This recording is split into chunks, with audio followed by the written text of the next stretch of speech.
بيقولوا إن في قرية قديمة جنب الجبل كان فيها بيت حجري ضخم معروف بين الناس باسم بيت السحاب. البيت ده مفهوش شبابيك، كل جدران مقفولة، مفهوش غير باب واحد في الواجهة، باب خشب اسود من غير مقبض، ومش بيفتح ببشر ولا بقوة حد. الناس زمان كانت بتقول إن الباب ده سحاب، يعني يشد روح اللي يقرب منه، مش بيفتح لجوه زي أي باب طبيعي. كان عايش في القرية راجل كبير في السن اسمه الشيخ رضوان، كان حكيم القرية والناس كلها بتثق فيه. وفي يوم جات له عيلة بتصرخ وتعيط، بنتهم الصغيرة هناء خرجت تلعب ومرجعتش. آخر مرة شافوها كانت ماشية ناحية البيت القديم. الشيخ رضوان جاب عصايته وراح مع أهل البنت للبيت. الهوا كان واقف والليل ساكن بطريقة مزعجة، وأول ما وصلوا عند الباب سمعوا صوت حد بيهمس جوه، صوت طفلة صغيرة بيقول: بابا افتح. أبوها كان هيفقد عقله وراح يجري ناحية الباب، بس الشيخ رضوان مسكه من هدومه: اوعى، دي مش بنتك.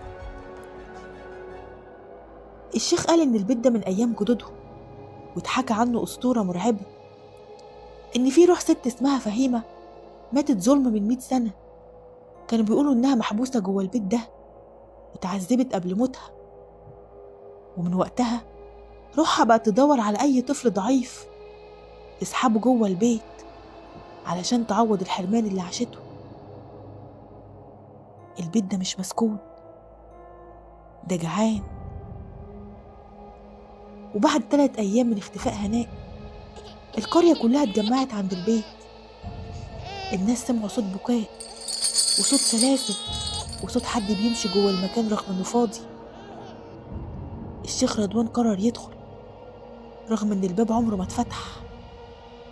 رفع ايده وقرأ شوية آيات، ومجرد ما لمس الخشب سمع طقطقة عالية والباب اتفتح من نفسه، بس اتفتح لبره كأنه بيرحب بحد هيدخل.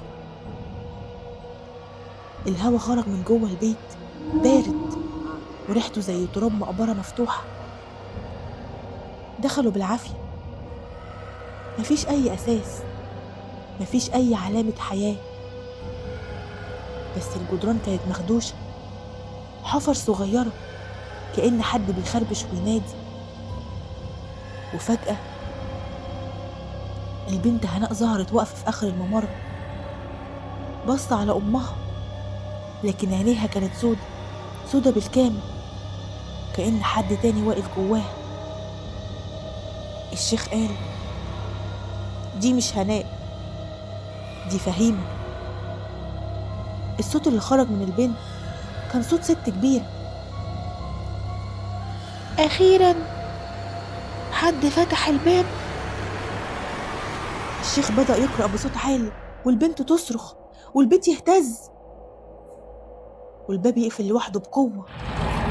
وبعد لحظات صعبة انهار البيت فجأة كأنه رمل، واختفى الباب واختفت معاه الروح. والعجيب إن البنت أغمى عليها، ولما فاقت كانت فاكرة كل حاجة، بس قالت جملة واحدة مرعبة: كنت بشوف باب وكل ما قرب كان بياخدني جواه. ومن يومها الناس في القرية لو سمعوا في الليل صوت باب بيزيق يقفلوا عن نفسهم، لأن في ناس بتقول إن باب السحاب لسه موجود، بس مستني بيت جديد يتبني ومحتاج حد تاني يدخل. لسه ما خلصتش. ودي كانت حكايتنا الليلة من سلسلة خرافات ورا الحكايات. لو عجبتكم الحكاية ادعمونا باللايك والاشتراك في القناة وفعلوا الجرس علشان ما تفوتوش الخرافة الجاي اللي يمكن تكون عن بيتك وانت مش واخد بالك.